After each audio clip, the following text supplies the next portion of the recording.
Hi, this is Raif Palmer with Rahul Iyer. We're attorneys at STG Divorce Law, introducing the I Just Want This Done podcast. I'm Raif Palmer. I'm the principal of STG Divorce Law. I've been a divorce lawyer for over 20 years. I'm the author of the best-selling divorce book, I Just Want This Done, How Smart, Successful People Get Divorced Without Losing Their Kids, Money, and Minds, available on Amazon. And with me is Rahul Iyer, one of my partners at STG Divorce Law. How are you, Rahul? I'm doing well, Raif. Glad to be here. How are you? I'm great, thank you. So, Rahul, so why don't you tell everybody a little bit about yourself? I'm an attorney. Thanks, Raif. I'm an attorney, obviously, as you mentioned earlier, partner at STG Divorce Law. I'm also formerly had my own practice for many, many years prior to joining STG. Very happy to be part of the team here. And background in finance and business, my undergrad, and sort of very interested in this intersection of law, politics, business, etc. So technology. Very happy to be here and looking forward to it. So where are you from originally? I'm actually a Canadian and originally from a suburb of Toronto, Canada. So lost the accent over the years, though. Yeah. Shout out to the Canadians. Hello. So Yes, welcome. Now, we're glad to have you. So you went to school in the U.S. in Minnesota, right? Right. So I did my undergrad at Arizona State University. Yeah. So I went from one of the coldest places in the world in Canada to one of the hottest places in Arizona, and decided to go back to even more cold in Minnesota. So kind of bouncing around all over the place. I just can't seem to figure out what weather pattern I like. Yeah, there you go. Well, and you have Chicago where you have a very hot summer and you get a very cold winter. You got the middle. They got the best of both worlds. Yeah, absolutely. Today, we're starting a new podcast, and we want to talk about things that interest us because we think these things will interest you. And that has to do with things like business, finance, travel, luxury goods, all kinds of things. And we're going to be talking about divorce, but fun stuff about divorce, interesting things about divorce, like talking about celebrity divorces, sometimes what we can learn from celebrities about their divorces to make your life better. So with that said, and then really in whatever else we think is interesting or you might be interested in. So with that said, we wanted to talk today about the Kevin Costner divorce and how that ties into divorce in general and things we've learned in our practices handling divorces for folks in the Chicagoland area. So without any further ado, I want to talk about some of the things going on in Kevin Costner's divorce. And he's famously or lately involved in a contentious divorce with his soon-to-be ex-wife. Rahul, can you tell us let's talk a little bit about the present situation in that case. Sure. So the biggest thing that's been in the news has been Ms. Baumgartner, just not leaving the house. She doesn't want to vacate. She says, I want to stay here. Obviously, we all famously know, we've seen it on TMZ, we've seen it on Page 6. They have a prenup, and he's demanding she vacate. So The question for the court is, what should she do? And the prenup says she's supposed to leave in 30 days. And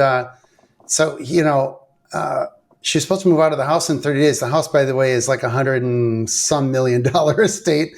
And he's got another place in Telluride or something, another very expensive ranch somewhere out west. So the interesting thing is we get people all the time, and I see them in my social media saying prenups don't work. So what do you think about the prenup in this case? And let's talk a little bit about what's involved in this prenup and what we know about it publicly. Sure. And famously, people love to make statements because it's very catchy. Prenups don't work. They may base it on something they might have, Raif, they might have heard. Some neighbor must have told them, hey, I got taken for a ride. But facts being, you know this better than anybody, they're the hardest to overturn. I mean, it is extremely hard to overturn a prenup regardless of jurisdiction. That's absolutely right. And, the one people will say in this case, they're saying, well, see, she's challenging the prenup. And the point is, anybody can challenge the prenup. The question is, will they be successful in challenging the prenup? And that's something I've said for years before I did divorce. When somebody be shocked that a lawsuit was filed, let's say there's something in the media where somebody sues over something that sounds silly, and they would say, well, I can't believe they can get away with it. Well, say, well, you can file the lawsuit. Can you win the lawsuit? Will you prove it? That's the question. And so, yeah, you can challenge the prenup. and that's done. It can be often done as a tactic to gain some bargaining power, some leverage, but it's not often successful, as you said. And more often than not, it's not. More often than not, it is not successful. And it reminds me of a story when I went to a conference of divorce lawyers in Miami several years ago, and I was sitting in a huge conference room with, I'd say, high net worth, high income divorce lawyers from all over the country. And the main complaint was that they had trouble challenging prenups, and they wanted the prenup to be judged at the present time for fairness, meaning when the divorce was filed, not when the prenup was signed. So, which of course make them much easier to overturn. And that was their big complaint, was that the Premarital Agreement Act, which has been accepted in, I think, all 50 states, made them basically bulletproof, except for a few exceptions, So do you want to talk about a couple of the concerns about a prenup, or where they might be weak, where folks might want to watch out in a prenup?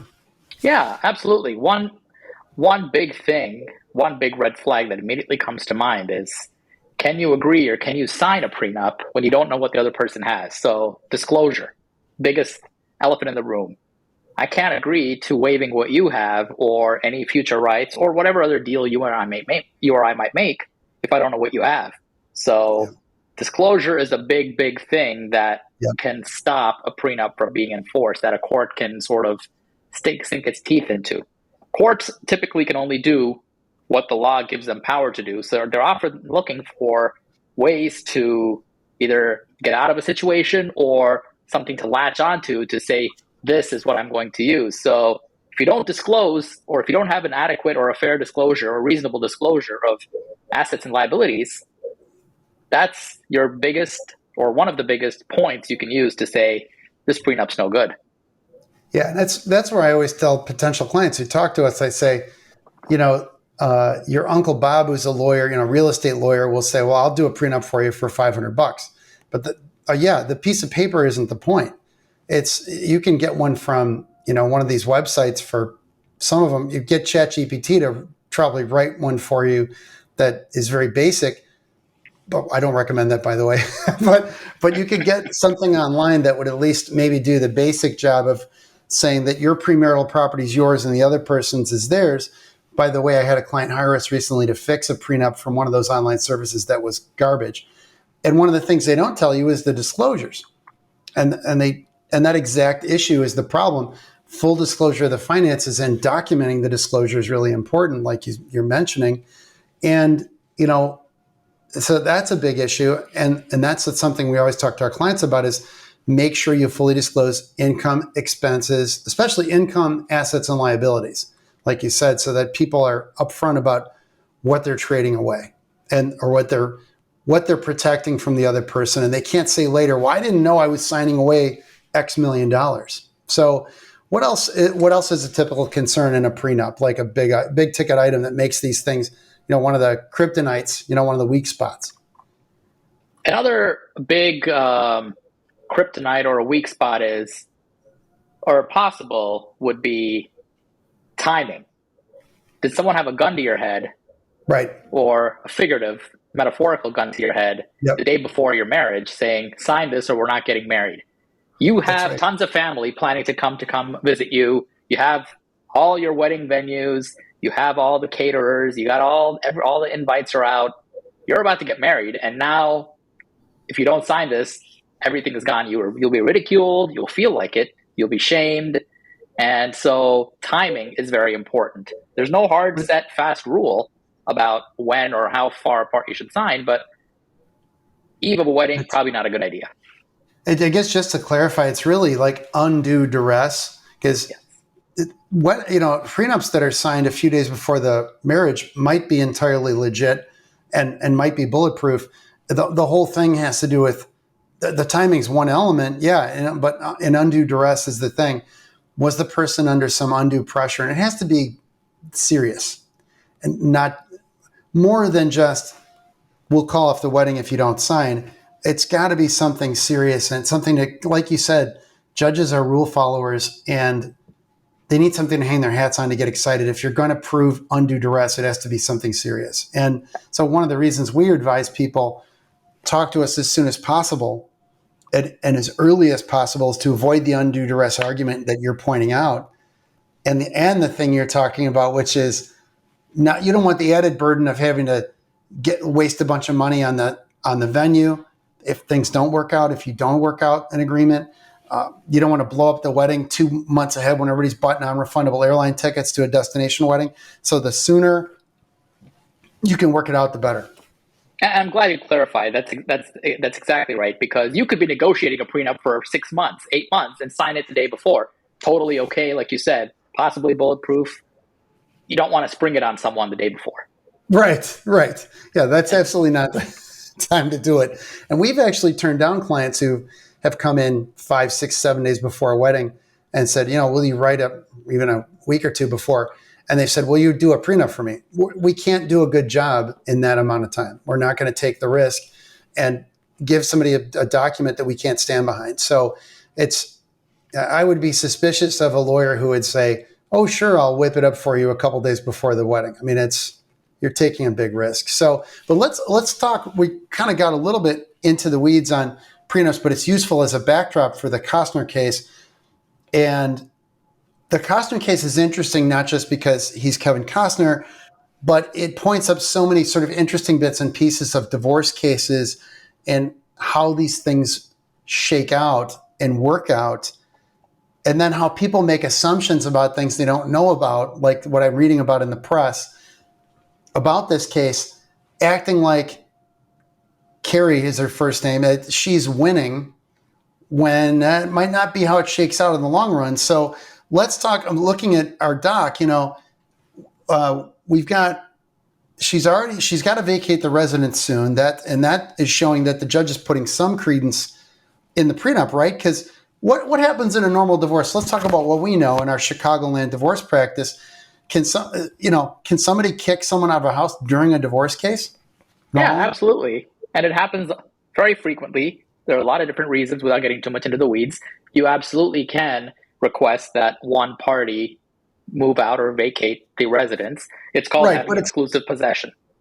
But it's not easy to get, right? It's not at all easy to get. You have to have certain statutory factors that you have to meet, of course. Right, and it's basically things like extreme violence, abuse, that kind of thing in the home, right? Yes.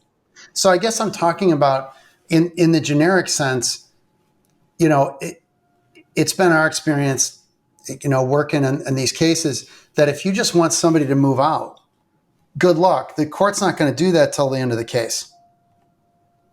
I'm talking about everybody's getting along fine, no problems, and you bring a motion to try to get the person to move out. The chances of you doing that are slim and none, or forcing a sale of the home, for example. Right. And so that, I'm just trying to compare it with this situation where this would normally never happen in a typical divorce case if there wasn't this prenup. This is showing the judge is putting some credence in this prenup, saying, sorry, miss, ma'am, you have to leave. Normally she'd be able to sit there through the whole case if he didn't have a prenup like this. Oh, absolutely. And to highlight this specific, beyond the background, this specific instance, absolutely. The court is cognizant of the prenup, specifically cognizant of the provision requiring her to vacate the residence. And now she has sort of hunkered down, saying, I'm not leaving until I get money. Right. So, well, yeah. And his attorney had to bring a motion to get her to leave. And then also they just filed a motion, I think last week, to insist that the personal property, the movable stuff, stay in the place, because she said she's taking stuff with her out of the house. And I'm guessing this stuff is not insignificant in terms of value. I'm guessing we're not talking about bargain basement stuff sitting around this $100+ million estate. So I just found it interesting that, and he's got a very skilled attorney working for him. I'm sure their counsel are sharp on both sides. There isn't any a discount lawyer working on this case. And they're both taking aggressive stances in this case. And so we're seeing a lot of litigation here. And let's talk about one thing I wanted to mention, and I don't know if people know or watching this. Costner sort of his divorce was very publicized, his first divorce. He had children with his first wife, divorced in the late 90s, if I recall correctly, and he gave his wife $80 million. Now, that means his estate was probably worth over $160 million or somewhere around then, because she got half of the estate. More than likely, I don't know the details, but I do know from press reports she got $80 million. So you can rest assured that Costner got excellent counsel to draft this prenup, because he wasn't going to have this happen again. So can you explain some of the kind of interesting provisions in this prenup that sort of address this issue, that he didn't want to be subject to like an open book or an open checkbook, right? So one very interesting provision is this built-in, what we call a poison pill from the business world, right? So essentially what it says is this prenup is bulletproof, and if you want to challenge this, Christine, you are going to have to pay all the attorney's fees after you lose the inevitable challenge. It's very interesting the way they've structured this, because this is the deal, and don't come after me in the future, is what he said, learning from his prior divorce. And that should give an attorney pause. You know, lawyers challenge these things frequently, and you don't often see the poison pill provisions in the prenups. So there's sort of no pain in challenging it, other than you might spend some, a bunch of money during the divorce case, or some money fees that gets wasted in the process. But in this case, there's two interesting aspects to this. One is the fee shifting provision that awards fees to Costner if he wins the challenge. The other thing that's wild is there's a fixed payment to Christine in here for Kevin Costner's wife for $1.4 million. It's baked into the deal that instead of alimony and instead of a property division, she gets $1.4 million straight up. In fact, I read in one of the press reports, he parked $1.4 million in a trust account, and it's worth like 1.5 now, probably because of interest. I don't know if he was required to do that then, but he has banked the money and set it aside for this, ready, willing, and able to give it to her, I'm sure. And so she might forfeit the $1.4 million also. So it's a double whammy. Not only are you paying fees, but you're giving up $1.4 million. So there's a real dice roll here, big chances being taken by her counsel.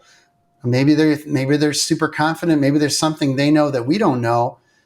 I'm assuming the disclosures were excellent. Again, I'm assuming Mr. Costner spent good money on a lawyer and buttoned it up.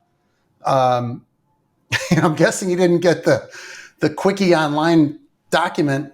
So my guess is it's nailed down, and he's got a good shot at this. So this is very interesting, and they're playing a kind of dangerous game.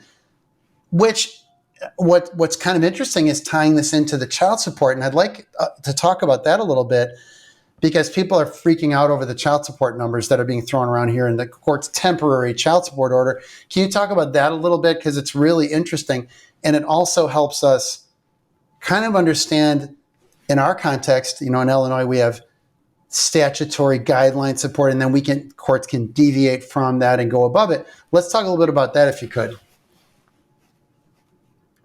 Thing I think universally you can't contract for is child support. So you can't really say in a prenup, I'm going to pay you X dollars in child support, because it's against public policy.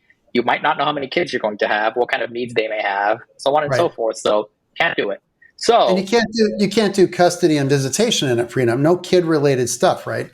Exactly. So no kid related stuff in a prenup. No contracting for that. So one way people can try and get some more than they've bargained for is child support. So in this case, Christine, through her lawyers, I think they're asking for like $250,000 a month, $250,000 a month in child support. An obscene number. Again, we're Chicagoland attorneys. We might not know exactly how California child support structure or system is set up, but it's hard pressed to sort of see why someone needs $250,000 a month in child support. What do you think, Raif? So let's talk a little bit about that, because it's interesting. And I've done a lot of high net worth, high income, and you've done quite a few of them too. So it sounds like an astronomical number, and I get it. And let's talk first about, she's requested $249 a month or whatever in her petition. He offered, I think he suggested the court should be 50 something. And the court landed at, I think, $129 a month in temporary child support. So first we want to say this is a temporary order, what we'd call an interim order. The court orders these kinds of things because divorce cases can take a year, 2, 3. In Cook County, Illinois, Chicago, you can spend 3+ years in a divorce case, and somebody needs to get financial support in the meantime. So the court orders these temporary amounts, and they're subject to change. So the court always says these orders are temporary, they're not permanent, and they're modifiable. So the court is saying, well, I'm going to effectively split the difference. I'm not going to agree with Mr. Costner at 50 grand. I'm not going to agree with Mrs. at 250, 249, went to 129. Now, the court has available financial information from the parties, right, when they make these decisions. In our state, we have these financial affidavits that are filled out by the parties. They have the income, expenses, assets, and liabilities. And the court's also looking at the prenup as well, I'm sure, and making a determination. What are legit expenses? What does this person need to live temporarily, now that she's cut off from Mr. Costner's assets and his income? So that sounds like a giant number to us, and it is. It's a giant number no matter what. But you have to understand, when you're talking about these lifestyles these people lead, to live in a home anywhere near Mr. Costner is going to be extremely expensive. We're talking about California real estate, where a very small home is over $1 million. I mean, you can look up the prices. They're crazy to folks in the Midwest, but these homes are incredibly expensive, and in those neighborhoods, even more so. So to facilitate the children's lives, so they're seeing their parents frequently, it's going to be expensive to rent anywhere near a place, probably anywhere near Mr. Costner's home. So that's one thing. Then maintaining the kids' lifestyles is not just bare necessities, but it's going to include, so there's a place for mom and the children to live, clothing, shelter, activities, things of that nature. And the court did order that. One thing that Christine wanted is for Costner to bear all those costs, all the expenses of activities, schooling, camps, all that stuff. And the court said that's 50-50. So she's going to have to come up out of that temporary support money. She's going to have to spend her money on half of those expenses, summer camp, things like that. So what's interesting is you're seeing some balance come in here with the court's temporary rulings. But with it makes us just realize how this is. And in our state, we have, can you explain the guideline system in Illinois? And we don't know what the system is in California, but we can speculate there's a formula. We probably should have searched this ahead of time, but I'm guessing there's some kind of proportion or formula based on the payor's income, or maybe both the payor and the recipient's income. So tell us about the system in Illinois briefly for comparison, and then also why somebody would deviate from that system. Absolutely. So Illinois follows something called an income shares model. So the income shares model it's a very interesting concept. It was recently employed by the state legislature. Prior to that, it was a straight percentage. Yep. It'd be very easy to figure out. Take your tax-free income. You have one kid, you pay 20%, two kids, 28, three kids, 30, 33, so on and so forth. Now, right. It's a little bit more nuanced. So what income shares refers to is what share of income that you earn proportionate to what the child's needs are. So the state of Illinois puts out these so-called charts or tables that show what your household income would be if you stayed together. And so, depending on if you had one child, two children, three children, etc., it'll say this is how much support as a combined family you would have paid for this child. Right. Therefore, now that you're separated, you both have an obligation, you both referring to both parents have an obligation to contribute, but essentially the parent with less parenting time will pay to the parent with more parenting time this right. dollar amount. And the parent will not pay themselves, of course. So that depends a lot on the amount of parenting time you have, as well as what percentage or proportion of income you are to the other parent. Yeah, and that was summer 2017. We had that change, and it was a major change from the old system. The numbers used to be quite a bit higher, and because it was a raw percentage of net income, typically that was a big ticket item. And now it's, like you said, much more nuanced based on both incomes. And there's also a step down if the person has more than 146 overnights, which is like 40% of parenting time. There's a big reduction in support. The theory being both people are paying the freight to house the kids, so there should be a big reduction in support. And the court can deviate above or below the guidelines depending on the circumstances. In a case like this, with somebody with a very high net worth, super high income, very expensive lifestyle, the court may well think, hey, we should deviate above, the statutory support amount, the state guideline amount, to help pay for the expenses for the children. But, I don't know. I mean, they say one of the things to keep in mind is child support is supposed to be for food, clothing, shelter, the basic necessities of life, not the fact that it's theoretically a fancy mansion or, one of the complaints of high net worth folks or lawyers that represent the higher income people, high net worth people, is that the formula system doesn't account for people that have much higher expenses. And, I think it's like anything. It's an approximation or a system that accommodates and probably does a decent job for the vast majority of people. And then in the outliers on the bell curve are the ones where the system doesn't work so well. That's at the sort of low end of the income scale, and the very high end, the numbers get a little messed up. Right. You have your 90210 zip code, and you have your weekly Erewhon grocery shopping list, right, where you're spending all kinds of money buying regular, $20 a gallon of milk, a sort of lifestyle. And is it really catered towards that? That's the question. Yeah. And so one thing that's real interesting is you can see, like, in the angle for her attorneys is, well, the prenup doesn't nail down child support. Let's squeeze as much money as we can out of the child support. I don't fault her or them for trying, but it's and that there's no downside in asking. That's for sure. That's one thing if you're legally entitled to do it, there's no downside in asking for it. You might not get it, and so far they haven't. They've gotten 120 something a month, not 250. But I think their theory was, well, let's aim high and see what happens. And so far, they've got her a decent chunk of change coming every month from Mr. Costner. So let's talk a little bit about the court of public opinion, brand reputation, things like that in this case that maybe the everyday folks like you and me don't necessarily need to worry about as much. We're not public figures, but considerations for somebody like Costner, somebody who's a business person who has a high profile, or a political figure, something like that, and how they handle the media and dealing with this stuff publicly. Absolutely. So the name of the game in something like this is discretion. So as attorneys, we strive to be as discreet as possible, especially when you're dealing with a public figure or some, titan of business or politics. And so they don't want their drama played out in the press. And that's right. In a situation like this, where one person seemingly has everything to lose and the other person seemingly has everything to gain, one person might want it to be played out in the press, because just to get the other side to stop, they might give them a little bit more and say, stop, go away. So these are little angles people might try and do that's not necessarily governed by something, again, like you talked about the prenup.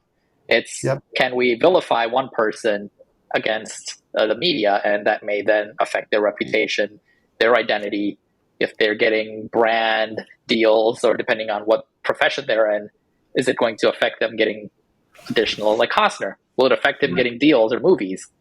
Well, ads, etc. That's absolutely right. And just one thing we were talking about today where this plays in, we normally advise our clients to go dark on social media and not badmouth their spouse and all that for a number of good reasons. One, when your kid's seeing that stuff. Number two, it really ends up not being a good look for you, even if you think you're the victim. That stuff tends to blow back on people.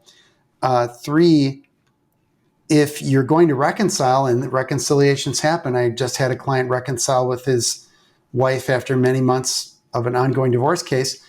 You don't want to have all that bad stuff out there. Now your friends and family think ill of your spouse, and you're still married to them, and you're going to see him at Christmas, or you're going to see him at a birthday party. And what are you going to do now? Now you've dumped all your dirty laundry out there on social, or maybe you told your family all this stuff, and it's going to be very uncomfortable and difficult. So a number of reasons why, and it tends to be a spiral that devolves and doesn't turn out well. And so we advise people to keep it quiet. And you're right, people use that stuff tactically. And with a famous person or somebody's high profile, they might use dirtying them up as a tactic, like we saw in the Amber Heard case, where she went no holds barred against Johnny, I think figuring Johnny was going to knuckle under and, give in. And he went all the way to the wall with his attorneys. And look what happened in that case. It's very interesting. So now libel is different. Those are tough cases to prove typically. But that was rough. That was all out in the public. And I think it hurt both of them. I think Johnny, probably public perception, Johnny probably came out on top. But I think it damaged both of them along the way. And so it certainly can be used as a weapon. But boy, do you have to be careful. It's like they say about a knife fight. I've heard this somewhere. They say, the problem with a knife fight is everybody gets cut. And that's what happens with this stuff. And so we advise people to stay quiet about it, because it's hard to put the bullet back in the gun once you start doing that stuff. And it's not a good look. And optics matter, even in the small. We don't have to, even if we're not famous. I talk about this in my book. There's what I call the meta case, before Zuckerberg stole the term. But meta meaning the case is bigger than the facts and the law. The case, as you and I know, is the personalities and the stuff people say to each other and what the opposing lawyer thinks about your client. Because if the opposing attorney thinks your client is maybe a good person or might come across well as a witness testifying in front of the court, they may have a very different opinion about a settlement offer. Or, their position might be entirely different. They might say to their client, no, we better not bring that motion. That guy's going to look really good on the stand. And so there's a lot of tactical stuff there that is in this meta case, and it's how people behave towards each other, how they behave towards the children. What do they do talking to the guardian ad litem, right? Exactly. Absolutely. And going from that, I think going back to the Costner, tying it all back in, he wanted to keep this very low profile. He wanted to have an uncontested divorce, what we call it here in Illinois, where you go in with a full deal, it's all buttoned up, you submit the filing, and you get the divorce. You're done. Right. You work out all the details behind the scenes. That's what he wanted to do here, until she beat him to the courthouse, essentially, the race to the courthouse. And now you have this storm or barrage of now look, and that's a great point, because that ties into a lot of stuff here. For one thing, I want to address one point before what I want to talk about in a minute is that issue and wanting to keep good conditions for negotiation and not screwing that up by launching those missiles, because once you launch them, you like pulling the bullet back in the gun, right? But talking about one other thing, and that is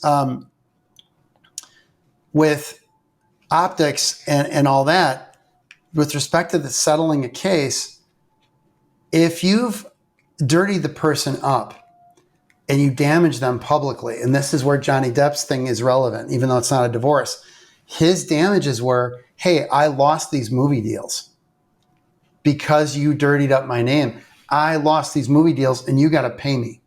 And he had proof of it. Now, a lot of times people have a hard time coming up with evidence, but what's the similarity for you and me and clients, let's say regular folks? We were just talking about a case today with our other lawyers on our team where we think one of the spouses ran to the person's employer and essentially ratted them out to the employer and got them fired. You talk to the HR department, talk about something they might be doing that's improper, whether breaking some of the rules at the company, and the company fires them. Well, what happens then? They just cut their own throat. They want child support. They want alimony. The guy just lost his job. So that's another thing to think about before you start pulling triggers. Be careful, know what your target is. And because you could cause all kinds of collateral damage, namely yourself and your children. Exactly. And so unless it actually moves your case forward, it just might not be worth doing it. Yeah, right, absolutely right. And this thing about settling, if look at the rich and famous, let's talk about Bill Gates, let's talk about Bezos, right? We didn't hear about those cases until they were all done. And then we got very little detail. And those guys aren't dumb. Exactly.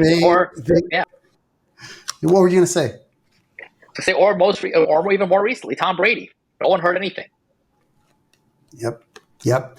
The smart people play it quiet, and they get together, they get a mediator, whatever, they do collaborative. They might negotiate. I'd read somewhere that I think the Bezos divorce took months or maybe a year or something. I'm sure there was a lot of stuff to untangle. I don't think there was a prenup. It was his first wife. And I'm sure there was a tremendous amount of work untangling his empire and the value of all this stuff. And it got done behind closed doors, I'm guessing efficiently. And it's all done. And, their reputations are largely intact. And it was done quietly and out of the public eye. And nothing's in the public record nothing interesting's in the public record that would damage either of them. And both of them are interested in their investments succeeding. I mean, half of what she got, I'm guessing, or a large portion of what she got is kind of tied to Mr. Bezos' success. It's probably a lot of Amazon stock or whatever. So right. It's a lesson to all of us in cases big and small that, be careful with going public, be careful with poisoning the well, because and also you might bite the hand that feeds you. If you're on that other side and you're trying to get somebody to negotiate with you, well, the wrong thing to do is blast away, because then all you're going to get is a war. And you might not be able to strike that deal. You better be sure of the cards you're holding, I guess, is the thing, So I think that's just really interesting writ large, like comparing it to more typical cases that people have, is these lessons apply, across the board. So exactly. And words matter. And you might go in with a deal, and the other person will say, well, I'm thinking back to the time you called me X, Y, and Z, or you said this about me. And so, no, I don't want to do this, and let you off the hook, essentially. So these things might have effect even months after they might have happened. It might not be an immediate sort of response. And Costner, we don't know. We're not inside there. We have no inside knowledge. This is just us reading public reports and giving our opinions, folks. But Costner may have been willing to cough up additional money and say, hey, here's $1.9 million to go away. I don't know. People make a cost-benefit analysis all the time. And just because the prenup said 1.4 and you have to leave the house in 30 days, he might have been in a good mood and said, take 6 months. I want to make this easy on the kids. And here's some extra money. So we both save legal fees and we don't have a hassle. Here you go. Well, now you've gone this route. You can't go back at that point. And she's jeopardized the chance she had for making a deal. And I'm sorry, but my money's on Costner's prenup, winning the day when we're all done. Do I believe that she'll forfeit the fees and forfeit the 1.4 million? I don't know. Will she be successful in busting the prenup? No. I'm willing to say that for sure. But the fee provision might be something the court thinks is within its discretion and can make a decision about that. And the court might try to ameliorate things by reducing the fee award or making it zero, calling it a day. But, we'll see. Time will tell. But the indications already are, like we've said, this prenup's going to stick in some fashion. Probably largely it's going to work out. And so the only shot she's got is getting the max child support she really can out of this situation. And so let's. Sorry, just to put a button on that. I mean, if you do the math, I think she's getting about 1.5, 1.6 million in child support a year. So 5 years, that's $6, $7, $8 million that she's, I guess, getting as an annuity essentially. Yeah. Even though the prenup called for 1.4, 1.5. So there are ways around this ultimately. It's three. Is it 3 children? I think it's 3 kids. It's 3 kids, 1 16, I think, and then a couple of younger ones. The youngest being I think 11 or 12. Yeah, and I think he's got 4 kids from his previous marriage who are grown or older at this point. Right. So and he was reportedly making $1.5 million per episode in Yellowstone. So, the typical strategy for lawyers on in this case, the wife's side of it, Christine's side of it, is to jump up and down and point to all the money he's making. And the point is with a prenup, hey, that's irrelevant. She signed the deal. And also in Costner's case, she can't even say she was clueless about this guy was already famous. He already had a bunch of hit movies under his belt and was already a multimillionaire. So it's hardly like the rags to riches thing, like, wow, this guy had nothing. I didn't know I was signing this prenup. He didn't have anything, and now he's got money. The guy had tons of money when they got married. So she went into it with eyes wide open. Oh, so, absolutely. That's interesting. I mean, that's the deal. So advice to folks negotiating prenups. This is not legal advice, by the way, but our advice is be careful what you do when you sign these prenups. They do stick, and don't bank on challenging it later. And the other thing is, one other interesting story from our situation, our firm, we had a case a while back where the soon-to-be wife wanted the husband to sign a prenup. And at the time, she was making decent money. She made more money than the husband at the time. He was kind of just out of college, bumping along. Her parents wanted the prenup because they thought he was a mope. He was just getting started. They thought he was kind of a ne'er-do-well, nice guy, nice smile and everything, but not a hard worker. Well, the guy ended up being phenomenally successful and worth millions of dollars. And the prenup walled off her assets and his assets and way of maintenance, because they were thinking short term. They thought, if this guy's a mope and he divorces her in 3 years, we don't want her to give him any maintenance or anything, or 5 years or whatever. Well, 10 years down the line, 15 years down the line, this guy became a big success.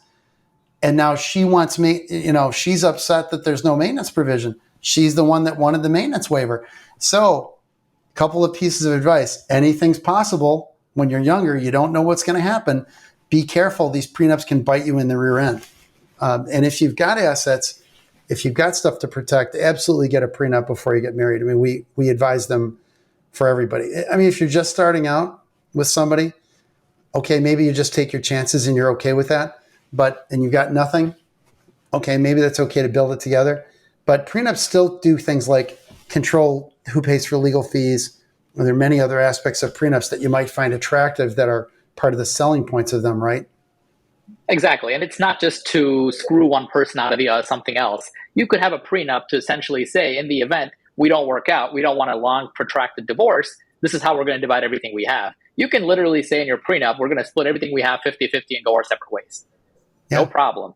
So, I mean, it's just sort of setting rules and guidelines so that in the unfortunate event you do have to get divorced at some point, you don't have to worry about what is my spouse going to ask for. Yeah, and it's causing you, the other value of it is causing you to have the conversation. This is a discussion, not about the prenup itself, but a lot of the things people don't talk about when they're engaged is their value systems, like money, kids, house, where are we going to live?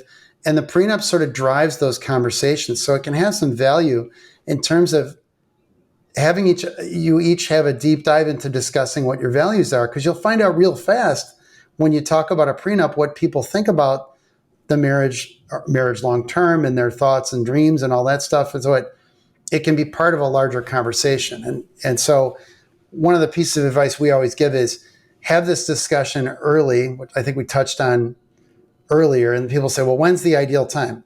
Well, as early as possible. So if you're getting engaged, do it then. Don't do it when you've got the venue picked out and everybody spent the money and the dress is purchased and all that. Too much pressure, way too hard and stressful. Weddings are already stressful enough.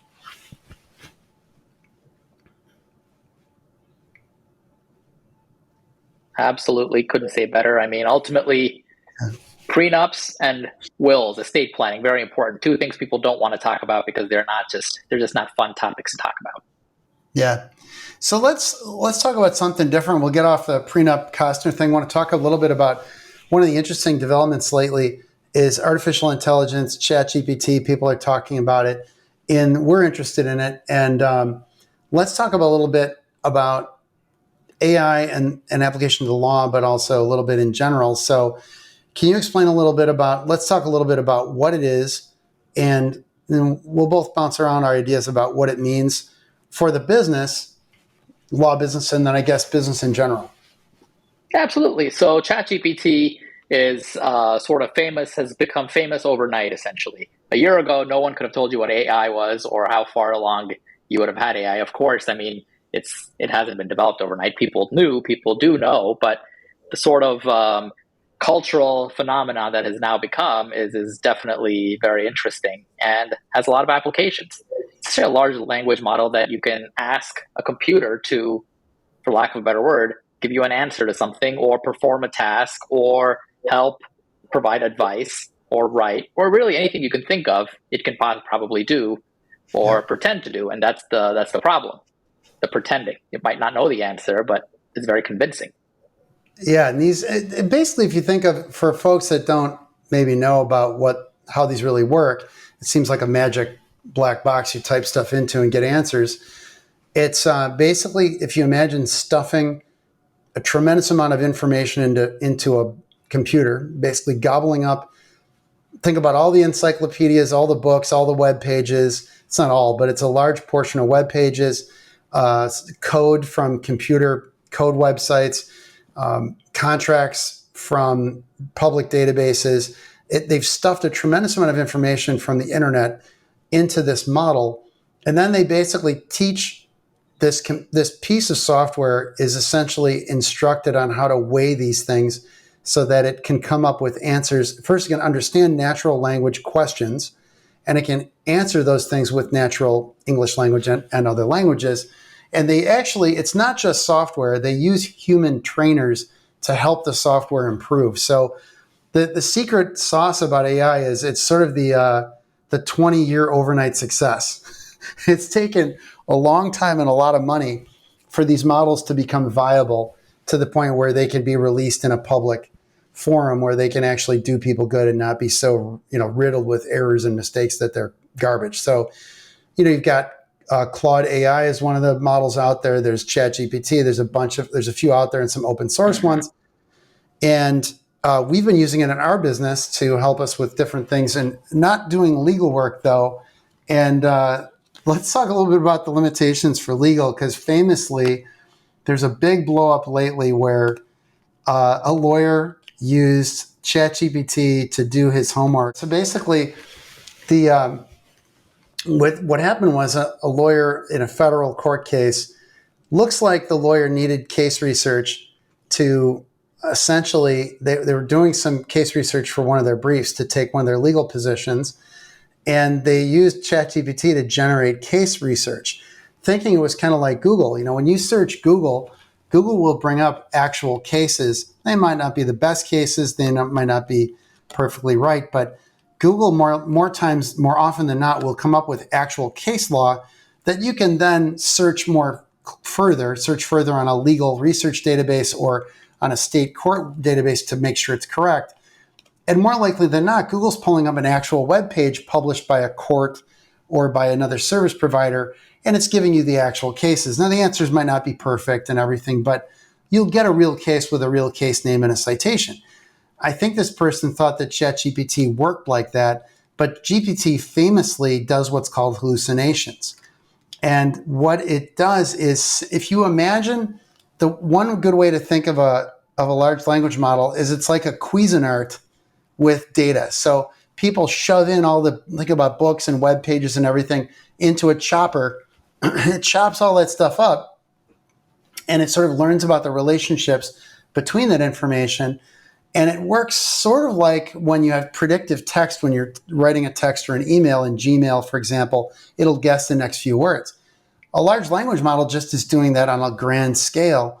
And so what's happening is it has gobbled up all these cases and put them in the Mixmaster. And what this lawyer didn't know was that all this stuff went in the Cuisinart. So when they typed in, I want to know a case about an airline passenger, blah, blah, blah. Well, GPT just created Cuisinart answer, and it was like all chopped up. It's like hamburger. So it had what looked like a real case name. It had a case number, and it had a decision, which looked pretty legit. When you read the decision, it looked like a pretty legit summary of a case, and it looked really good. But what was the only problem? The only problem is it didn't exist. and very convincing. And it's surprisingly convincing. I personally have tried this and have asked for a case or a citation I know doesn't exist. It will tell me the citation and say, this is what this case says. I'll say, well, are you sure? I don't think this case exists. And then what does it do? It apologizes to you. It says, I'm sorry, I made a mistake. You're right. That case does not exist. Yeah. And so people don't realize, this lawyer didn't realize that the large language model is really what they call a general model. It has, there are multiple aspects to the model. We're learning now that when you write a certain task, it's farming out tasks to different sub models.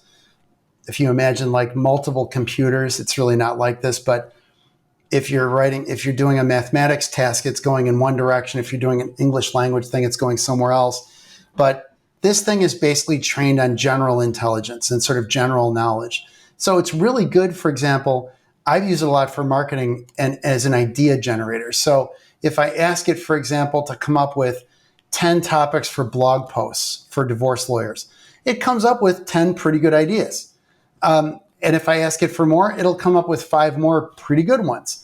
And so I love using it as an idea generator because it's gobbled up all that stuff in the Cuisinart. So it's really good at spitting back out those things. And some of it's really good, but you have to use your head and know what you're looking at and filter the good from the bad, like you're saying. And this lawyer, unfortunately, didn't have a clue. And they took those cases as gospel and gave them to the court. And the other lawyer called them out on it. And they got in big trouble. And it was all over the medias and the New York Times and all over Twitter and social media. And big mistake, really damaging the credibility of that lawyer for not checking that out. Well, what he did was, unfortunately, if he had stopped there, he might have just got a slap on the wrist. Yep. What he did was the judge gave him a way out. The judge said, are you sure these exist? Write me an affidavit saying they're actual cases that you're citing. Right. And what did this guy do? He wrote the affidavit. He should have checked and said, you know what, fall on my sword. I'm sorry. I made a mistake. I got caught up with technology. Nope. He doubled down, said, no, these are absolute real cases. That was unbelievable. I mean, that's when, you're in federal court. Judges don't screw around, number one. In federal court, they really don't screw around.